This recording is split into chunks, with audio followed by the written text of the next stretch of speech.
महाराष्ट्रातल्या तमाम ओबीसी बांधवांना, भटक्या विमुक्त जाती जमातीच्या बांधवांना माझे हात जोडून कळकळीची विनंती आहे की हा महाराष्ट्र शासनाचा जो GR आहे, जो जरांगेंना मुंबई बाहेर काढण्यासाठी हतबल असणाऱ्या शासनानं जो हा GR काढलाय, या GR मधला शेवटचा जो पॅराग्राफ आहे, तो पॅराग्राफ एका ॲफिडेव्हिटवरती गावामधील एका जरी माणसाकडे कुणब्याचं सर्टिफिकेट असेल आणि त्या माणसानं जर हे ॲफिडेव्हिट दिलं तर त्या गावातल्या ज्या माणसांनी सर्टिफिकेट मागितलंय त्या माणसांना हे सर्टिफिकेट मिळणार आहे।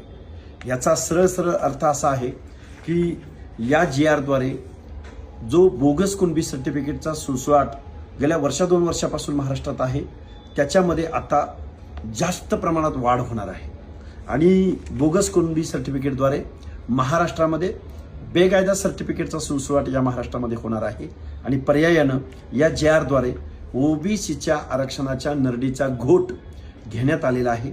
ओबीसी बांधवांना आमचे हात जोडून कळकळीची विनंती आहे की तुम्ही उद्या तहसील कार्यालयावरती, जिल्हाधिकारी कार्यालयावरती ज्याला जमेल तिथं त्या माणसांनी या GRची पहिल्यांदा होळी करायची आहे आणि तहसील कार्यालयामध्ये, जिल्हाधिकारी कार्यालयामध्ये आपलं निवेदन द्यायचं आहे। आत्ता जर तुम्ही नाही उठला, आत्ता जर तुम्ही नाही बोलला तर याचे परिणाम तुम्हाला येऊ घातलेल्या 5 वर्षामध्ये बघायला मिळतील।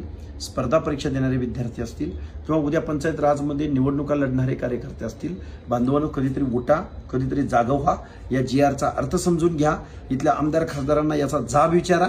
आज रोजी तुमचं आरक्षण संपलेलं आहे। शासनाला असा GR काढायचा कुठलाही अधिकार नाही। राज्य मागासवर्ग आयोगाच्या शिफारशीशिवाय अशा पद्धतीचं एक्झर्शन करण्याचा शासनाला अधिकार नाही।